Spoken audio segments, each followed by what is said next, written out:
August 7, 1942. Guadalcanal. The first wave of Marines splashing ashore expected to fight an enemy they could see, track, and kill using the tactics they'd drilled into muscle memory at Camp Pendleton. What they got instead was 3 months of dying to ghosts. Japanese snipers had transformed the jungle canopy into a 3-dimensional killing field where death arrived without warning, often without sound, and always from somewhere impossible to pinpoint. The Marines called it getting sniped. The Japanese called it necessary economy of force. By the time Henderson Field was finally secured, and the island declared won in February 1943, Marine after-action reports had documented something that would haunt Pacific Theater commanders for the next 2.5 years. A single well-positioned sniper could inflict more casualties than an entire enemy rifle squad. More disturbingly, conventional counter-sniper doctrine, the kind written by serious men with staff college educations, wasn't working. The numbers told a grim story that got grimmer the longer you looked at it. On Bougainville in November 1943, the 3rd Marine Division recorded an average of 15 combat deaths per day attributed to sniper fire alone. That's not 15 casualties total, wounded and killed combined. That's 15 men killed outright, not wounded, dead. Because Japanese snipers using the Type 97 rifle with its 6.5mm round were trained to aim for the head and upper chest, the zones where a single hit meant lights out. The wound patterns were so consistent, so predictable, that Marine medical officers could identify sniper casualties before even examining the body. They'd see the stretcher coming, see the way the poncho draped over the form, and know. Another one. One shot, one kill wasn't just a sniper motto embroidered on some patch. It was a mathematical reality that turned every advance through jungle terrain into a morbid lottery where the price of bad luck was a bullet through the brainstem. The Japanese had perfected something the Marines had never encountered in training, never even imagined possible in the carefully controlled exercises at Quantico. Their snipers weren't hiding behind rocks or in foxholes where you could suppress them with machine gun fire, weren't occupying the obvious positions that American doctrine said to check. First they were 30, 40, sometimes 60 feet up, in coconut palms tied to the trunks with rope, covered in vegetation so carefully woven that they became invisible even when you were looking directly at them. Some had been in position for days before Marines even landed, supplied with rice balls and water, defecating into bags to avoid giving away their location through the one biological function that couldn't be controlled. They had fields of fire carefully plotted to cover trails, water sources, and command posts. And they had patience that bordered on the supernatural, a willingness to wait hours for a single, high-value shot that made American ideas about fire discipline look positively impulsive. At Cape Gloucester, in December 1943, a single sniper pinned down an entire rifle platoon, 43 men, for 7 solid hours. Every time someone moved, every time anyone so much as shifted position, a round would crack past their head or slam into the log they were hiding behind with that distinctive thwack that meant the shooter knew exactly where you were. The Marines fired thousands of rounds into the tree line, suppressive fire that turned the jungle into a sawdust factory. They called in mortar strikes that obliterated acres of vegetation. They even tried having a Sherman tank blast the suspected trees with its 75mm gun, high explosive rounds that should have pulverized anything organic within the blast radius. Nothing worked. The sniper would go silent for 20 minutes, let everyone think he was dead or had displaced to another position, then drop another Marine the moment someone stood up. When they finally killed him. Late that afternoon, a lucky machine gun burst that happened to saw through his perch and sent him tumbling 40 feet to the jungle floor. They found he'd only fired 18 rounds, but he'd killed 4 Marines and wounded 6 more. a 55% hit rate under combat conditions that would have impressed Olympic shooters. The psychological toll was worse than the body count, and the body count was already intolerable. Marines started developing what battalion surgeons began calling sniper neurosis, a constant, hunched posture, and the complete inability to move naturally because every instinct, every survival mechanism hardwired into the human brain screamed that standing upright meant death. Men who'd been fearless in the face of banzai charges, who'd held positions against overwhelming odds, became paralyzed by an enemy they couldn't see. Platoon leaders couldn't conduct normal tactical movements. You couldn't send runners between positions without accepting that you were probably sending them to die. You couldn't establish proper defensive perimeters because the act of moving between positions was suicide. You couldn't do anything that required vertical posture. Everything slowed to a crawl because one invisible man with a rifle had reduced your combat effectiveness to almost nothing, had transformed a rifle platoon into a collection of terrified individuals, each praying the next shot wouldn't have their name on it. And the worst part, the thing that made it truly unbearable, was that the Japanese knew exactly what they were doing. Their field manuals, the ones captured later at Saipan and translated by Marine intelligence, explicitly emphasized sniper operations as a force multiplier. They'd done the math, calculated that one skilled marksman properly positioned was worth 10 regular infantrymen in jungle terrain. The numbers backed it up. A rifle squad required food, water, ammunition, and constant resupply. A sniper needed 120 rounds, a week's worth of rice, and the patience to wait. The return on investment was staggering. By mid-1943, Marine Corps intelligence had accumulated a file 3 inches thick documenting Japanese sniper tactics, positions, and effectiveness. The analysts knew where snipers preferred to hide. They knew how long snipers would hold position. They knew the average engagement distances, the preferred target selection, the ammunition conservation protocols. What they didn't have, what nobody had despite all this knowledge, was a solution. Standard counter-sniper doctrine wasn't working. The enemy had too much concealment, too much patience, and the Americans had wasted too much ammunition on suppressive fire that suppressed nothing except morale. Something had to change. And it would, though nobody could have predicted it would come from a most unlikely source, not from West Point or Annapolis, not from some brilliant tactician who'd studied Clausewitz and Sun Tzu. The solution would come from a Nebraska carnival worker who'd spent his entire life understanding one simple, exploitable truth. People can't help shooting at things that look like targets.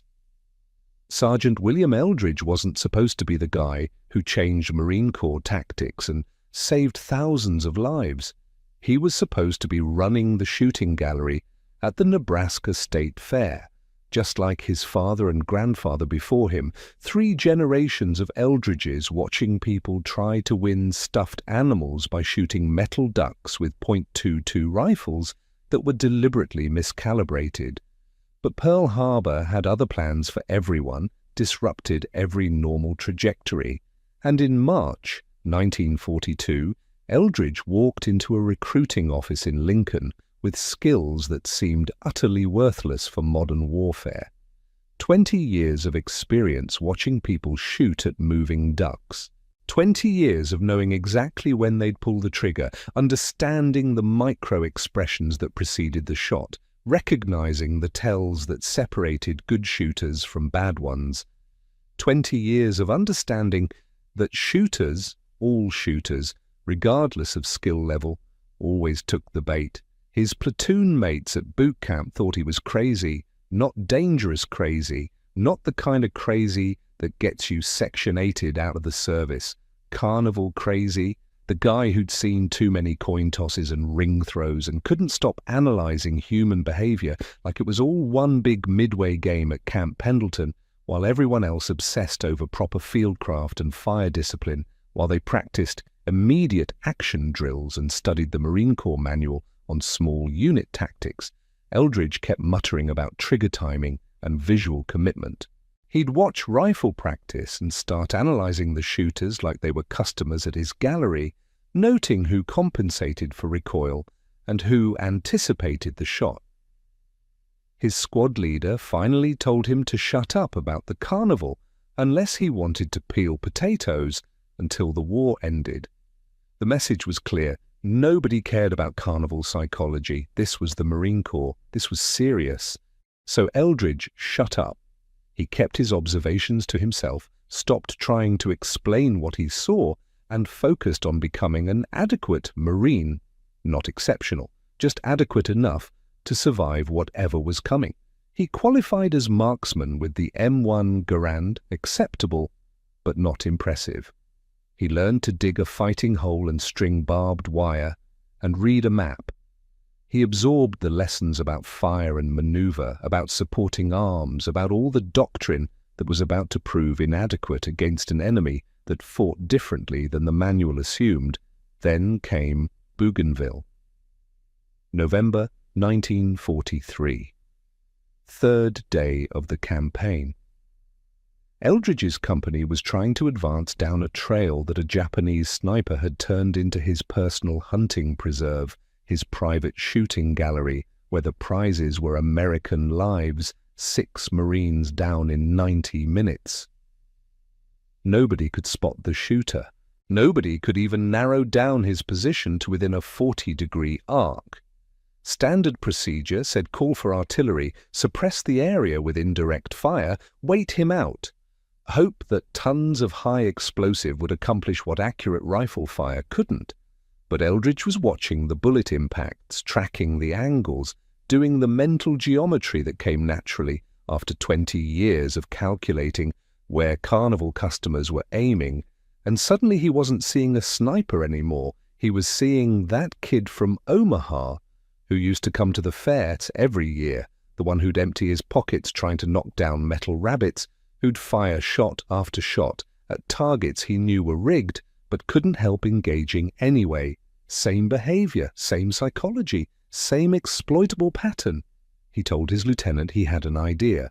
The lieutenant, a former accountant from Philadelphia who'd earned his commission at OCS and was utterly exhausted from 3 days of continuous combat, told him to get back in line. Eldridge persisted, said he needed a helmet, a stick, and 2 minutes. The lieutenant, exhausted and desperate and rapidly running out of Marines, gave him 30 seconds to explain before threatening him with insubordination charges that would see him busted down to private and assigned to the most miserable details available. What Eldridge said next sounded so ridiculous that 2 nearby riflemen started laughing, that nervous combat laughter that erupts when stress meets absurdity, sir. We make him waste his bullets shooting at nothing. Just like the shooting gallery back home, we wave a helmet, he shoots at it. We see where he shoots from, we kill him, simple. The lieutenant's response was immediate and profane, the kind of language that would have gotten him expelled from officer candidate school, but was perfectly acceptable when people were dying. You don't trick snipers. You suppress them with overwhelming firepower or outflank them with superior maneuver. This wasn't a carnival game, this was combat. And combat had rules, doctrine, procedures, written by people who actually understood warfare, not by some carnival worker who thought war was a midway attraction. Eldridge, to his considerable credit, didn't back down. He pointed out that they'd already fired 3,000 rounds at that sniper without effect, called in 2 mortar strikes that hit nothing but trees and wasted ammunition they couldn't spare, and lost 6 men doing things by the book. His way would cost 1 helmet and maybe some ammunition. The book's way was costing lives at a rate that would leave the company combat ineffective by sundown. What changed the lieutenant's mind wasn't Eldridge's logic or his carnival worker confidence. It was the wounded radio man they were carrying past on a stretcher, at that exact moment, 17 years old, shot through the jaw because he'd stood up for 2 seconds to adjust his antenna. The kid's face was destroyed, wrapped in bandages already soaking through with blood, and he was making sounds that weren't quite screams, but weren't anything human should make either. The lieutenant looked at that kid, looked at Eldridge, looked at the trail ahead, where the sniper was certainly waiting, and said 5 words that would echo through the rest of the Pacific War fine. Don't get yourself killed. Eldridge grabbed his helmet, the M1 steel pot that was supposed to protect his head from shrapnel, and was about to become a decoy, and found a sturdy branch about 5 feet long. He jammed the helmet onto one end, testing the fit, making sure it wouldn't slip. His squad thought they were watching a man commit elaborate suicide, devising the most convoluted method of getting himself killed in Marine Corps history. The other platoon, watching from 30 yards away, thought it was some kind of psychological breakdown that Eldridge had finally snapped under the pressure. The company commander, watching from 50 yards back with his binoculars, reached for them with the weary certainty that he was about to witness the stupidest death of the campaign and would need to document it in his after-action report. Nobody, not one single Marine on that trail, thought Eldridge's carnival trick would actually work. They thought he was going to die. They were already composing the story they'd tell when they got back to camp. Remember that carnival guy who thought he could trick a Jap sniper? Yeah, that went about how you'd expect. Eldridge knelt behind a fallen log, good solid cover that had already saved his life twice that morning. He extended the helmet-top stick about 3 feet above the cover and waved it slowly, deliberately, like a man moving carefully through underbrush. The movement pattern was crucial. Not too fast, not mechanical, natural, human. The way someone would actually move in hostile territory. The crack of the sniper's rifle came within 2 seconds. The helmet jerked violently as a 6.5mm round punched clean through the steel and exited the other side, and Marines who'd been preparing to write off Eldridge's stunt as terminal stupidity suddenly started paying very close attention. The sniper had taken the bait. He'd seen a helmet moving through vegetation and done exactly what his training demanded. Fire, engage, kill. The question was why, and more importantly, whether he'd do it again. Japanese sniper training at the Nakano School emphasized immediate target engagement based on a principle their instructors called Ichi Ichi Hatsu, one opportunity, one shot. The doctrine wasn't primarily about conserving ammunition, though that was important. It was about maintaining psychological dominance over the battlefield. A sniper who saw an enemy helmet moving through vegetation and didn't fire was allowing that enemy to advance, to establish position, potentially to spot the sniper's location. The manual captured later at Saipan and translated by bilingual Nisei Marines was explicit in its instructions. Delay equals detection equals death. When you see the target, you shoot. Hesitation wasn't tactical patience. It was failure. It was violating the fundamental principle of sniper operations, that doctrinal reflex combined with something nobody at Nakano School had accounted for, something they couldn't have predicted because it required an understanding of human neurology that didn't exist in 1943. The human visual system's inability to distinguish real from fake targets at combat distances under stress. When a helmet appears above cover moving at roughly 2 miles per hour, the speed of a careful combat advance, the brain processes it through a cascade of automatic responses: threat, helmet, marine, shoot. The entire sequence takes approximately 0.6 seconds, the time required for visual information to travel from the eye through the occipital lobe to the motor cortex and down to the trigger finger. 0.6 seconds where the conscious mind isn't really involved at all, where higher reasoning is bypassed entirely. Pure trained reflex, pure stimulus response. But here's where Eldridge's carnival experience gave him an edge. That Marine Corps doctrine hadn't considered, couldn't have considered, because no military theorist had spent 20 years running a shooting gallery. At the fair, he'd watched thousands of people shoot at mechanical ducks moving on tracks. The good shooters hit maybe 70%. The bad ones hit 30% on a generous day. But everyone, and he meant everyone, took multiple shots, even when they knew, intellectually understood, that the ducks were fake. It wasn't about being fooled by some clever deception. It was about the neurological commitment. Once your brain said target and your finger started pulling the trigger, stopping that sequence required conscious override. And conscious thought was always, always slower than reflex. The mind could know the truth while the body followed its training. Eldridge waved the helmet again. Different angle this time, different height, the way a man might move after pausing to check his surroundings. Another crack, another hole. The steel pot now had 2 perfectly placed entry wounds. The sniper was committed now, locked into a behavioral loop that his training had hardwired into his nervous system over hundreds of hours of practice. Target visible equals fire weapon. It was automatic, inevitable.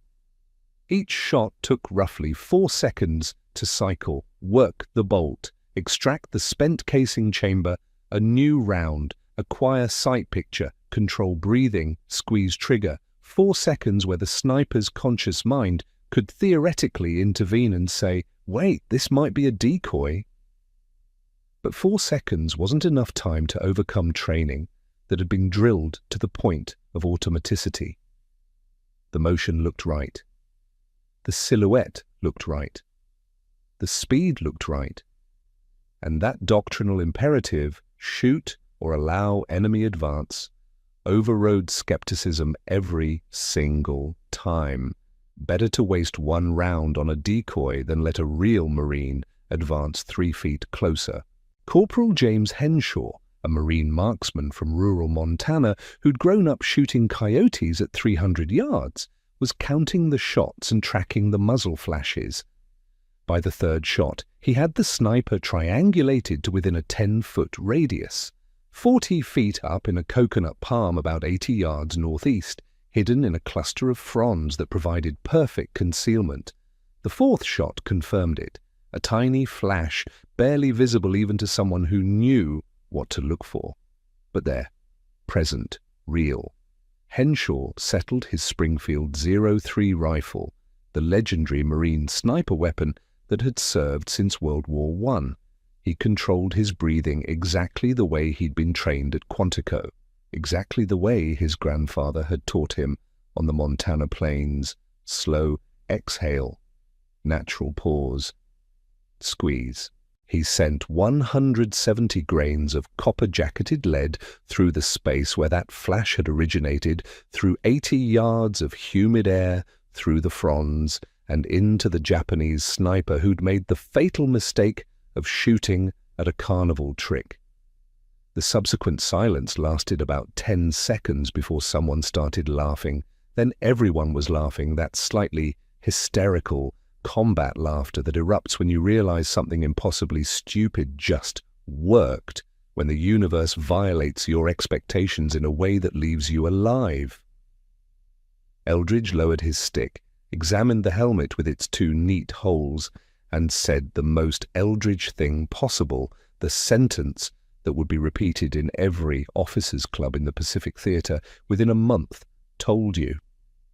Just like the ducks at the fair. Word travels fast in a combat zone, especially when that word involves not dying.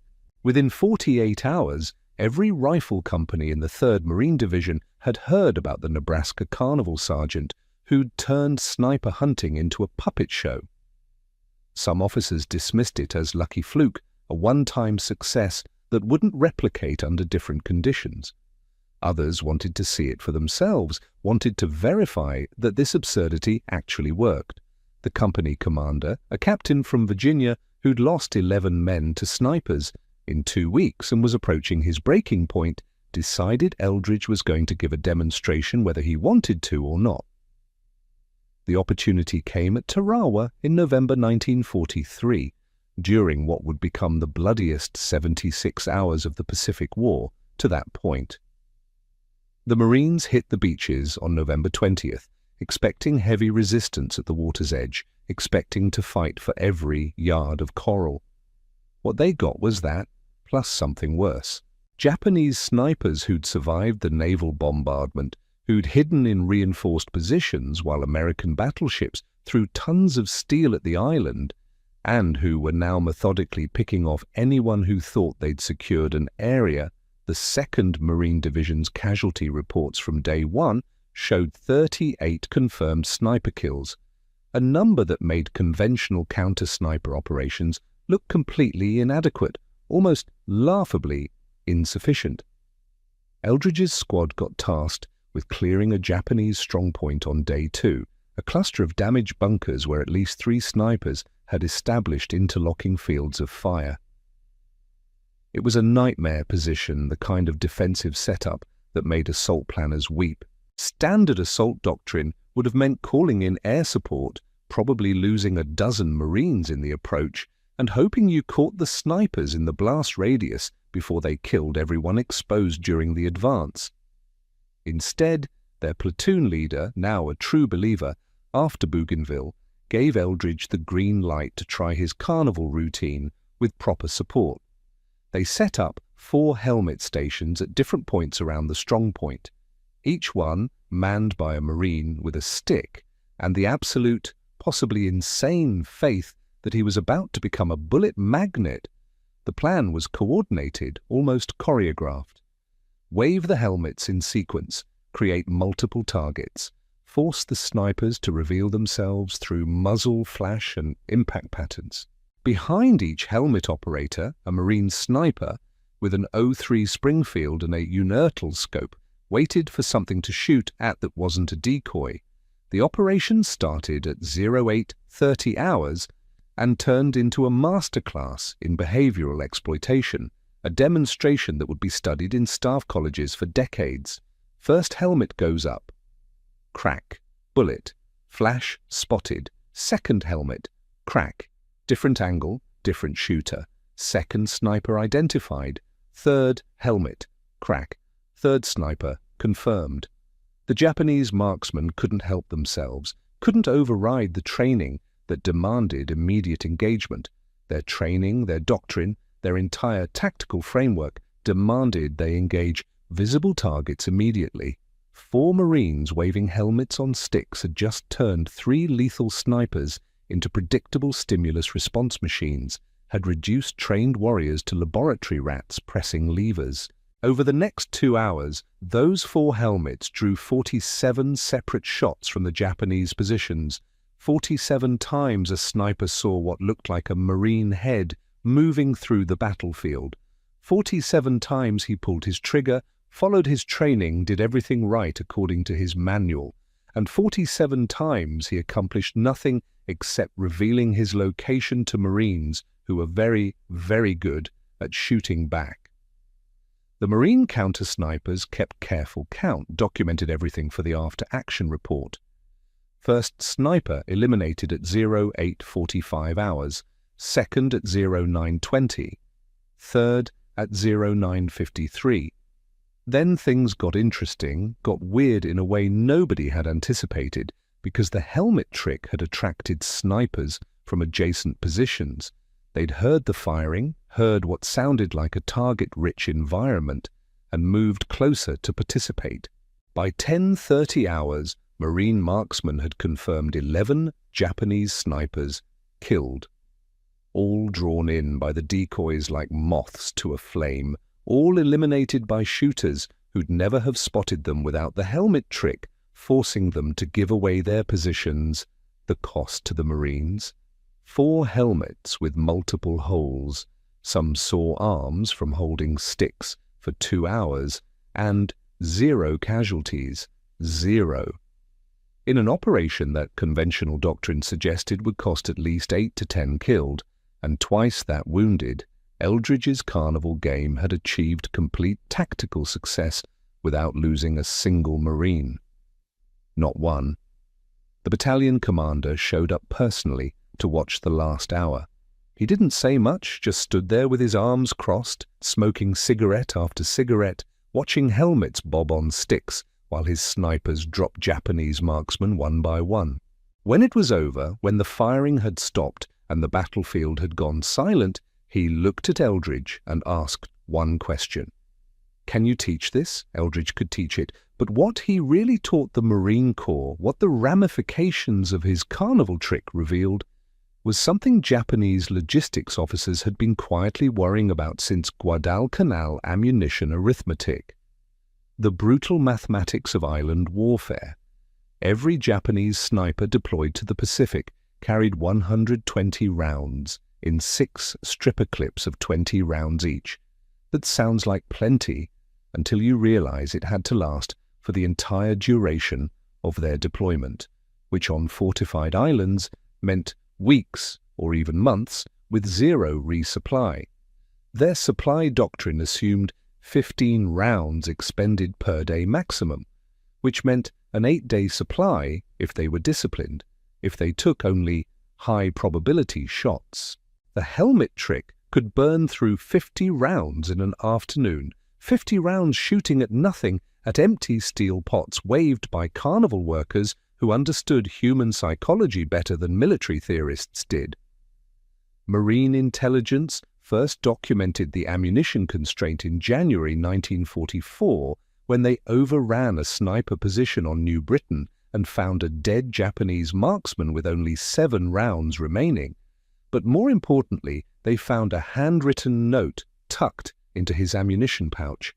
A captured Korean laborer pressed into service by the Japanese and more than willing to help his captors, translated it. The note read, 17 days no resupply, conserve ammunition or die useless. And that note made its way up to division intelligence, got passed from captain to major to colonel, and suddenly people started doing math that should have been obvious from the beginning. Japanese logistics in the Pacific were terrible, were catastrophically inadequate. Their supply lines were getting shredded by American submarines. Island garrisons were isolated, surrounded, cut off from resupply. A sniper who wasted 47 rounds shooting at decoys wasn't just ineffective, he was operationally finished. He'd transformed from force multiplier to irrelevant spectator. The numbers told a brutal story. If a Japanese sniper started his deployment with 120 rounds and the Marines ran 4 helmet decoys for 2 hours, conservatively drawing 12 shots per decoy, that's 48 rounds expended. 40% of his total ammunition gone in one morning shooting at helmets mounted on sticks. Now he's got 72 rounds left, but he's already catastrophically behind the resupply curve because his commanders assumed he'd only use 30 rounds in 2 days, not lose 48 in 2 hours, and there's no resupply coming. The submarines have seen to that. The I-boats that were supposed to run supplies to isolated garrisons are on the bottom of the Pacific. What happened next was a psychological transformation that Marine forward observers started noticing by February 1944. Japanese snipers were becoming hesitant, not smart, hesitant, not the tactical patience of waiting for high-value targets, panicked, hesitant, paralyzed, hesitant. They couldn't pull the trigger even on legitimate targets because they were terrified of running out of ammunition, because they'd been tricked into wasting so many rounds that every remaining shot felt precious beyond measure. Marines advancing through areas that should have been sniper country, terrain that screamed ambush, started reporting enemy marksmen letting obvious targets pass. One patrol on NOM-4 reported a Japanese sniper who'd let 7 Marines walk directly past his position before finally shooting at the 8th, missing and immediately displacing a complete violation of every principle in his training manual. Bad tactical judgment driven by ammunition scarcity driven by carnival tricks. Captured Japanese after-action reports, the few that existed from units not completely annihilated, confirmed what the Marines were seeing. One document from Kwajalein described, sniper squads rendered combat ineffective by enemy deception tactics requiring excessive ammunition expenditure. Another from Saipan reported snipers abandoning positions after expending 70 rounds with negligible enemy casualties achieved. These weren't combat losses, these weren't positions overrun by Marine assaults, these were snipers still alive, still in position, but functionally useless because they'd been tricked into emptying their pouches, shooting at nothing. The helmet trick had weaponized scarcity, had turned Japanese logistics problems into tactical victories. Japanese doctrine assumed their snipers were shooting at real targets, achieving real kills, justifying every round expended. But when 40% of those rounds punched through empty helmets, the entire tactical framework collapsed. A sniper with 20 rounds left wasn't a threat multiplier anymore. He was a regular rifleman who happened to be stuck in a tree with no way to meaningfully affect the battle. He'd gone from hunter to witness, watching Marines advance, while he conserved his last magazine for some desperate final stand that probably wouldn't matter anyway, that would end with him dying alone in a tree while the battle moved past his position. Marine casualty reports started reflecting the shift in concrete numbers that couldn't be argued with. Confirmed sniper kills per battalion dropped from averages of 12 per day in late 1943 to 7 per day by April 1944 in comparable island assaults. The Japanese snipers hadn't gotten worse at shooting. Their marksmanship was as good as ever when they pulled the trigger. They'd just been systematically starved of ammunition through a carnival trick that cost the Marines nothing but helmets, through behavioral exploitation that no staff college would have predicted. The Marine Corps doesn't usually adopt tactics invented by carnival workers, especially when those tactics sound like something a desperate platoon made up 5 minutes before getting overrun. Military institutions run on doctrine, on field manuals, on training procedures developed by people with academy credentials and staff college diplomas. But by January 1944, the casualty numbers from the Pacific were forcing some uncomfortable admissions at headquarters. Traditional counter-sniper operations weren't working. Eldridge's helmet trick was. Sometimes the numbers don't care about your credentials. The formal standardization process started in February 1944 at Camp Pendleton, where Marine Corps schools convened a working group on counter-sniper tactics.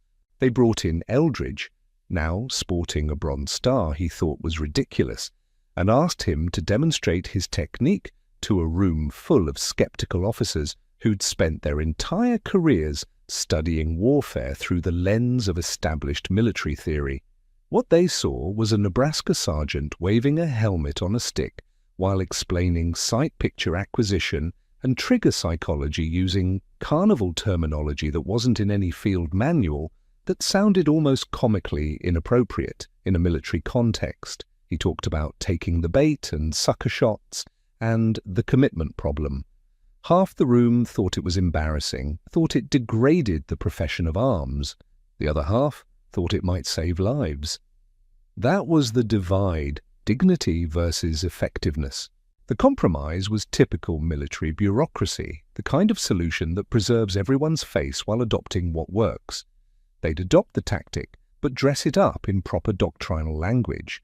The official training manual released in March 1944 called it Decoy-Initiated Counter-Sniper Protocol instead of Eldridge's helmet trick. The equipment list specified expendable helmet mounted on portable extension device instead of helmet on a stick. But the actual content was pure carnival logic, translated into military speak. Present realistic target silhouette, employ irregular movement patterns, maintain operator concealment. All of which meant wave the helmet, don't stand where the helmet is, and try not to look stupid while doing it. What made the doctrine actually effective wasn't the manual. It was the refinements that came from Marines who took Eldridge's basic concept and started experimenting, started pushing the boundaries. A corporal from Iowa added weight to the helmet interior so it bobbed more naturally when moved, gave it inertia that mimicked human motion. A private from Texas discovered that dragging the helmet slowly across an opening drew more shots than waving it. That horizontal movement triggered the engagement reflex more reliably. A sergeant from Louisiana figured out that if you paused the helmet for 3 seconds, then moved it suddenly, snipers would fire reflexively at the motion, would shoot before their conscious mind could intervene. Within 2 months, rifle companies across the Pacific were developing their own variations, each one exploiting some aspect of human visual response and trigger psychology. The helmet trick evolved, became sophisticated, became something that looked almost scientific when you watched trained Marines execute it. The training program became surprisingly rigorous. By April 1944, every Marine rifle company in the Pacific Theater received a 2-hour block of instruction on helmet decoy operations. They practiced on bamboo poles cut to precise 5-foot lengths, short enough to control with one hand, long enough to keep your head well away from the helmet. They learned choreographed movement patterns that had been tested under fire and refined based on what drew the most shots. Slow wave, pause, quick bob, diagonal sweep. The instructors, many of them combat veterans, who'd seen the technique work and save lives, taught timing and rhythm like they were teaching dance steps move too predictably, and smart snipers might catch on. Move too erratically and you don't trigger their engagement reflex. The sweet spot was human natural, the irregular rhythm of a real Marine moving carefully through hostile terrain.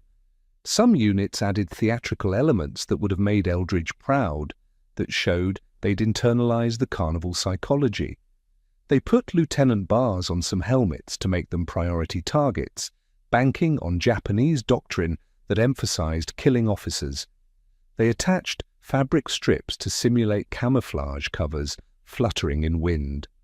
One creative company on Peleliu started adding fake radio antennas made from bent wire, banking on Japanese intelligence doctrine that prioritized killing communications personnel. The Japanese kept shooting, the Marines kept counting, and the body count kept shifting in the right direction. By June 1944, what had started as one sergeant's ridiculous idea had become standard operating procedure across the entire Marine Corps Pacific Command. The official after-action reviews were careful to credit systematic doctrinal development. Rather than a carnival worker from Nebraska, but every Marine who'd actually done it, who'd waved that helmet and heard the crack of incoming fire, knew the truth. The real test of any tactic isn't whether it works once under ideal conditions. It's whether it scales across different terrain, different enemy units, different tactical situations. The helmet trick got that test across every major island campaign from early 1944 through the end of the war. And the data that emerged told a story that even the most skeptical staff officers at headquarters couldn't dismiss. Between Tarawa in November 1943 and Iwo Jima in February 1945, Marine casualties attributed to sniper fire dropped by 38% despite fighting in terrain that should have made sniping more effective, not less. The statistics were stark and undeniable. At Tarawa, the 2nd Marine Division recorded 114 confirmed sniper casualties over 76 hours, roughly 1.5 Marines killed or wounded per hour of combat operations. At Saipan in June 1944, 7 months after helmet decoy doctrine became standard, the same division in comparable jungle terrain recorded 68 sniper casualties over 3 weeks. The raw numbers looked similar until you factored in operational tempo. Saipan involved 15 times more combat hours, meaning the per-hour sniper casualty rate had dropped to 0.04. Same division, same enemy, completely different outcome. Peleliu in September 1944 provided even more compelling evidence because the terrain was sniper paradise, the kind of ground that made every tactical officer's nightmare look optimistic. Coral ridges with countless caves, elevation advantages, firing positions that could cover multiple approaches. Japanese commanders had spent months during their defensive preparation specifically selecting sniper positions, creating interlocking fields of fire that should have made Marine advances catastrophically expensive. Instead, 1st Marine Division after action reports documented a pattern that kept repeating with mathematical regularity: helmet decoys deployed. Japanese snipers engaged, counter-snipers eliminated threats, advances continued with minimal casualties. One rifle company logged 43 separate helmet decoy operations over 8 days, drew an estimated 300 Japanese shots, and suffered only 2 sniper casualties during that entire period. 2 casualties from what should have been dozens. The Japanese knew what was happening to them. They weren't stupid. Captured documents from Saipan included a tactical memorandum dated July 2nd, 1944, from a Japanese infantry colonel to his remaining sniper teams. A Marine translator working for Division Intelligence flagged it as significant, forwarded it up the chain with a note saying, "They've figured it out." The memo read, "Enemy employs false targets to waste ammunition and reveal positions. Sniper teams must exercise fire discipline and verify targets before engagement." It then listed specific recognition factors that showed someone had been thinking hard about the problem. Check for neck shadow. Verify arm movement. Confirm natural gait patterns. Look for the small details that separated real Marines from helmets on sticks.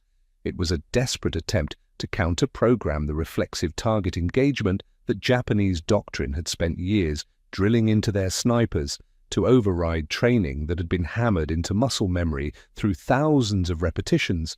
The problem was that conscious verification takes time, precious seconds that combat doesn't allow, and time in combat gets you killed.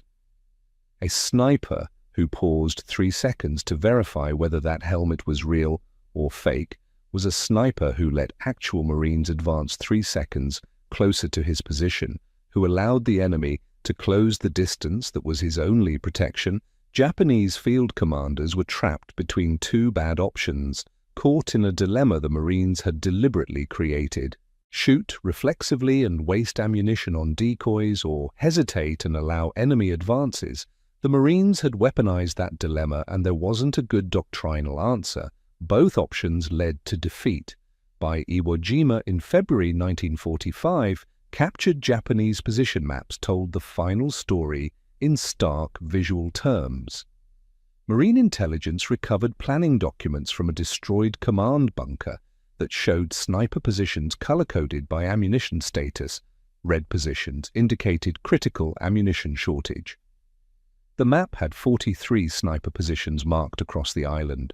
37 of them were red. The annotations, translated by bilingual Nisei Marines, repeatedly referenced enemy deception and excessive ammunition consumption and resupply impossible. One note read simply, "Position effectiveness degraded."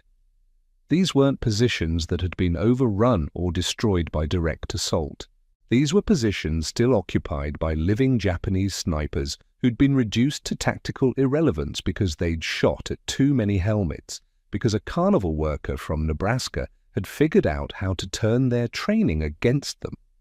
The cumulative strategic impact was impossible to quantify precisely, but division medical officers made educated estimates based on casualty trends. If sniper casualty rates had remained at Tarawa levels through Iwo Jima, the Marine Corps would have suffered an additional 4,000 sniper-related casualties across the island campaigns, 4,000 Marines who came home instead of dying to an invisible enemy, 4,000 families who got their sons and brothers back. All because one carnival worker understood that shooters always take the bait, always follow their training, even when their training leads them to destruction. Sergeant William Eldridge made it through Okinawa in spring 1945, which statistically shouldn't have happened. The odds were against him in ways that made actuaries weep. The 10th Army suffered over 65,000 casualties during 82 days of fighting, making it the bloodiest campaign of the Pacific War. The The nightmare that wouldn't end Eldridge's company took 68% casualties, which meant he watched most of the men he'd trained with, fought alongside, shared foxholes with, get killed or evacuated with wounds that would mark them forever.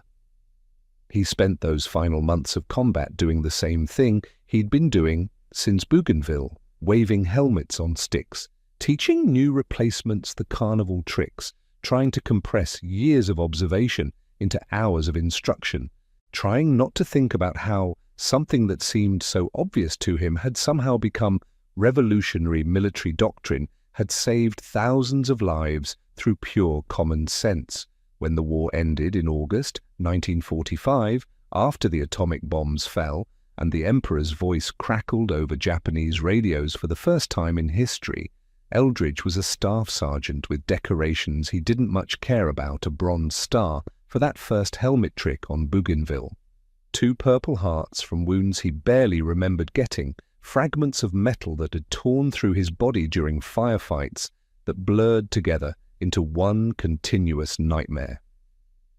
A service record that mentioned, in typically understated military language, his innovative tactical contributions to counter-sniper operations. It didn't mention the lives saved, didn't mention that his carnival psychology had rewritten Marine Corps doctrine, didn't mention that staff officers at Quantico were already incorporating his techniques into the official manual under proper military terminology. He got processed out at Camp Pendleton in October, received his discharge papers stamped with official seals, and took a Greyhound bus back to Lincoln, Nebraska. His father picked him up at the station, and they drove through streets that looked exactly the same as when he'd left, as if the world hadn't changed, as if he hadn't spent 3 years in hell. His father asked how the war was. Eldridge said what almost every combat veteran says, what they all say when the truth is too complicated to explain. Fine, it was fine. Let's talk about something else. The shooting gallery was still there on the fairgrounds, hadn't changed a bit. Same mechanical ducks running on the same tracks, same bell that rang when you hit the target, same badly calibrated rifles that made perfect shots miss by design. Eldridge stepped back into running it like he'd never left, like there hadn't been a war, like he hadn't used his carnival knowledge to save thousands of lives. Except now he had this weird habit of watching people's trigger discipline and muttering about sight picture acquisition. Customers thought he'd gotten particularly obsessive about his carnival game, thought maybe the war had made him a bit odd. They had no idea. He'd actually spent 3 years watching the same behavioral patterns get men killed or keep them alive, depending on which side understood them better.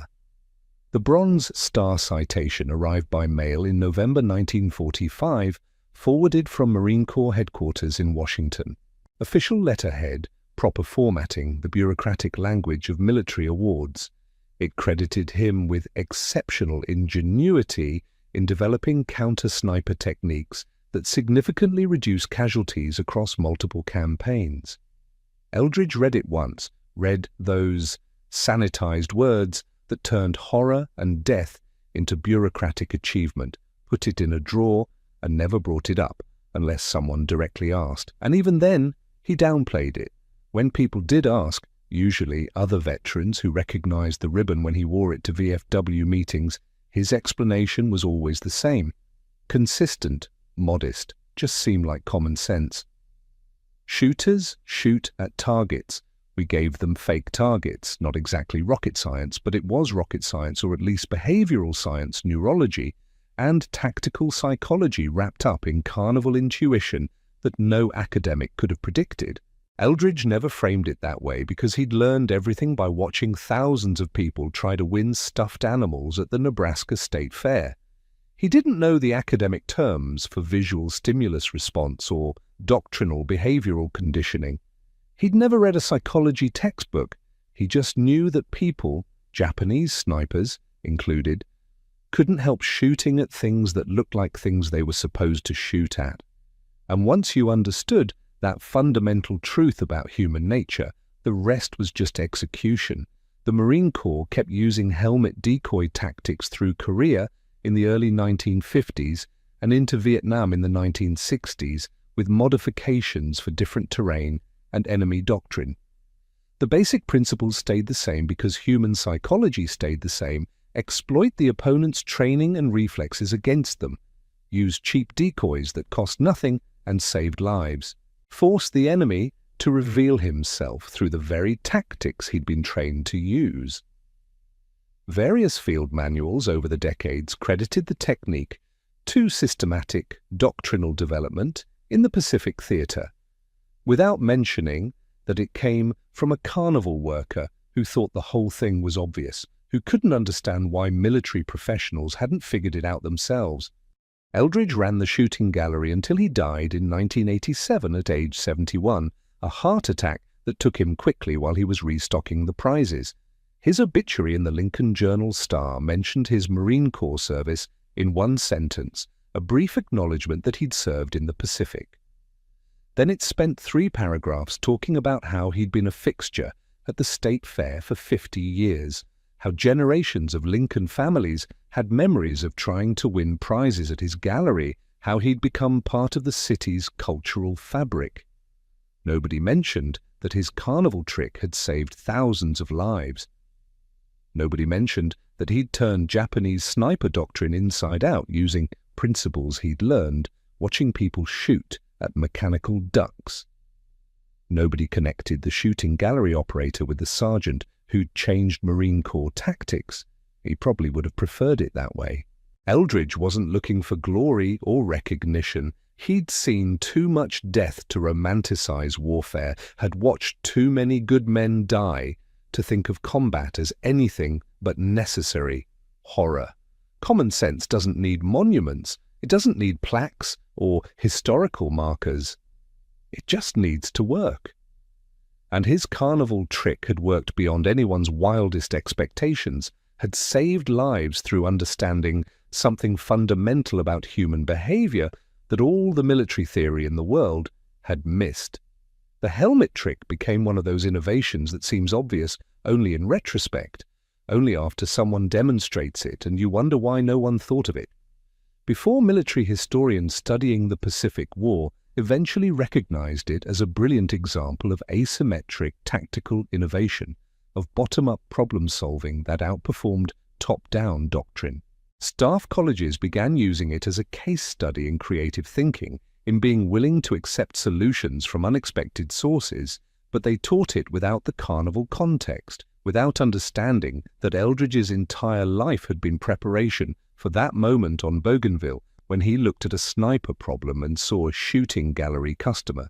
The Japanese military, in their own post-war analysis, identified the helmet decoy as one of several American innovations that had fundamentally disrupted their tactical planning.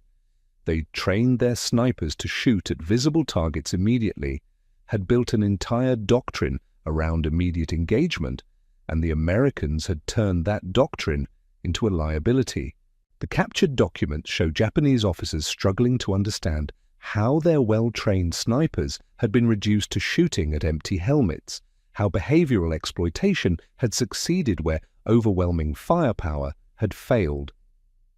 What they never fully grasped was that the innovation hadn't come from military professionals or tactical theorists.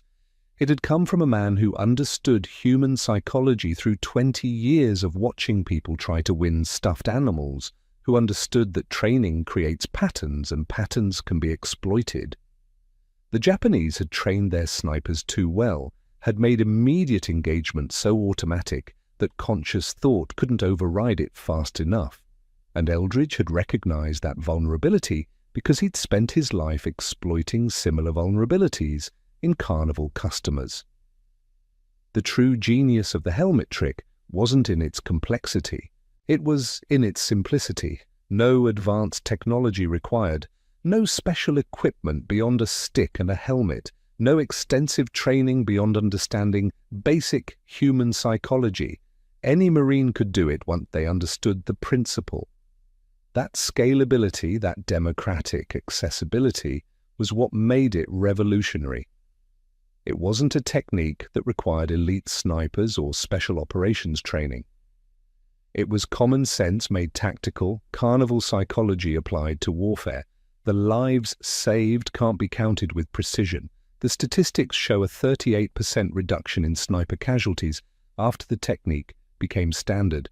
But that's just the documented cases. How many Marines lived because a Japanese sniper was out of ammunition when they crossed his field of fire? How many survived because a sniper hesitated, paralyzed by ammunition scarcity when he should have shot? How many made it home because Eldridge understood that shooters always take the bait? The answer is thousands, possibly tens of thousands. When you account for all the downstream effects, every Marine who didn't die to a sniper went on to fight more battles, to contribute to more victories. Every Marine who survived brought his experience and skills to subsequent campaigns, made his unit more effective, helped other Marines survive. The ripple effects extended far beyond simple casualty numbers. Morale improved when Marines realized they weren't helpless against snipers, when they had a technique that worked. Tactical tempo increased when advances didn't have to halt for extended counter-sniper operations. Strategic planning became more aggressive when commanders could factor in reduced sniper casualties. But perhaps the most significant impact was psychological. The helmet trick gave Marines agency against an enemy that had seemed invincible, unstoppable. Japanese snipers had generated a level of fear disproportionate to their actual numbers because they represented an enemy you couldn't see, couldn't fight, couldn't defeat through courage or firepower. The helmet trick changed that calculus. Suddenly snipers were manageable, predictable, exploitable. That psychological shift mattered more than any casualty statistics could capture. The Marine Corps, to its credit, eventually recognized Eldridge's contribution officially. In 1983, 2 years before his death, the Marine Corps Historical Division interviewed him for their oral history project. The interviewer, a young captain with a degree in military history, asked about the helmet trick's development. Eldridge's response, preserved in the archives at Quantico, captured his lifelong perspective. "I just did what made sense. Been watching people shoot at fake ducks my whole life. Knew they couldn't help themselves. Jap snipers were the same way. Good training makes you automatic. Automatic means predictable. Predictable means exploitable. Wasn't genius, was just paying attention." That interview transcript, buried in the archives, reveals something the official histories Miss Eldridge understood human behavior at a level that exceeded formal military training because he'd spent his life observing it without the filters of doctrine or theory.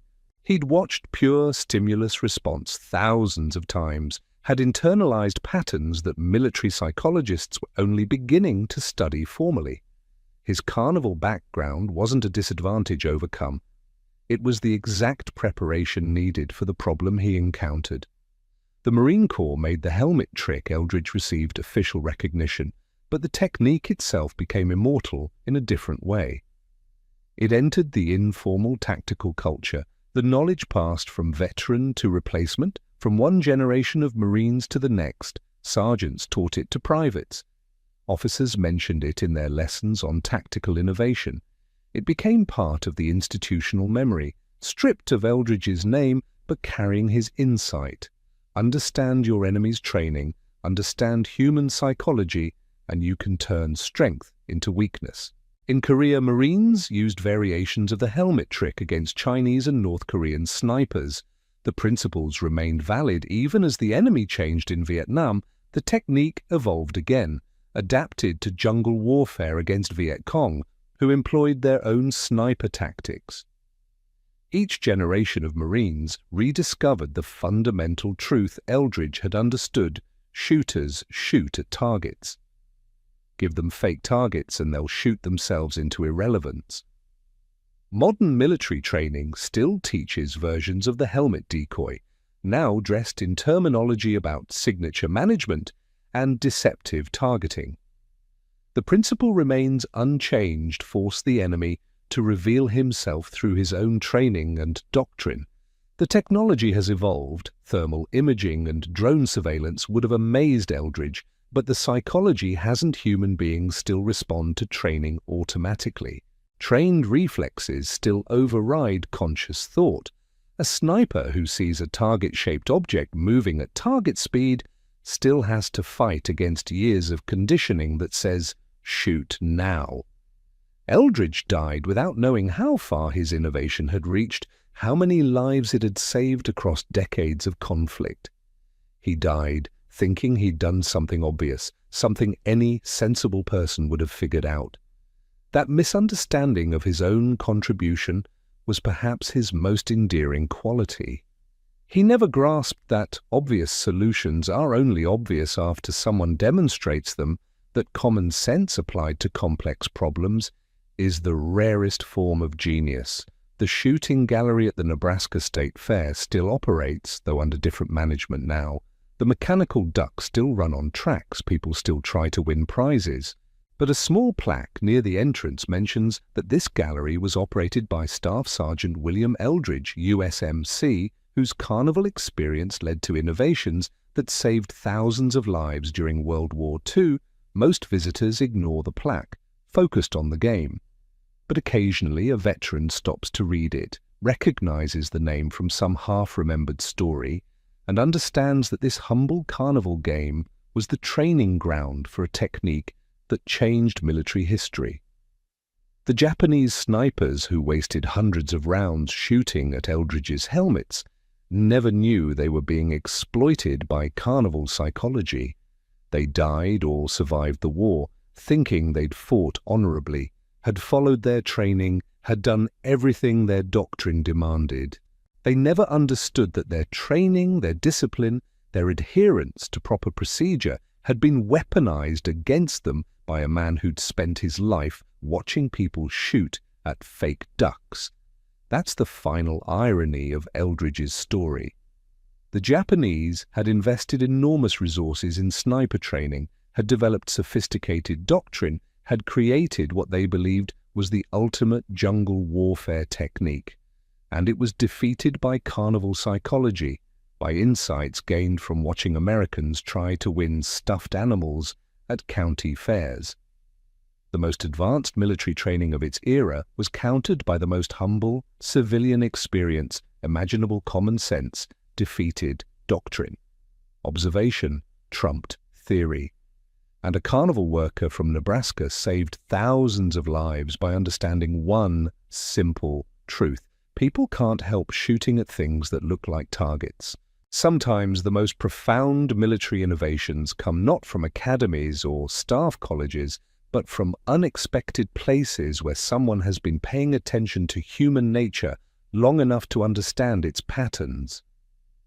Sergeant William Eldridge never thought of himself as a military innovator or tactical genius. He was just a guy who ran a shooting gallery and happened to notice that people always took the bait.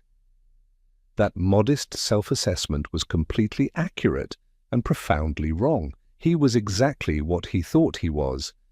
And he was also the man who changed Marine Corps counter-sniper doctrine forever, who saved thousands of lives, who proved that sometimes the best military minds are the ones that never went to military schools.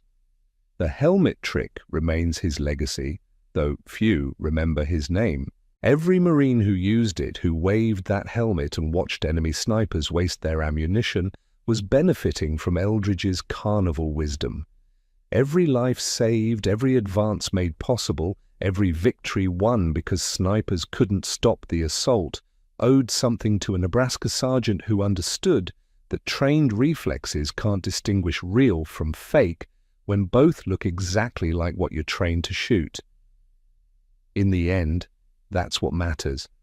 Not the recognition or the historical footnotes, but the lives saved, the Marines who came home, the families who weren't destroyed by grief.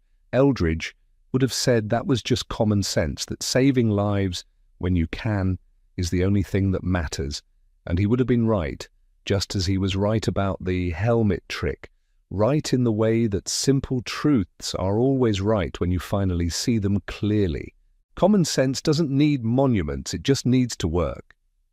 And Sergeant William Eldridge's carnival trick worked better than anyone could have imagined, saved more lives than any citation could capture, and proved that sometimes the most valuable military training happens at county fairs, where mechanical ducks run on tracks and carnival workers watch human nature reveal itself one shot at a time.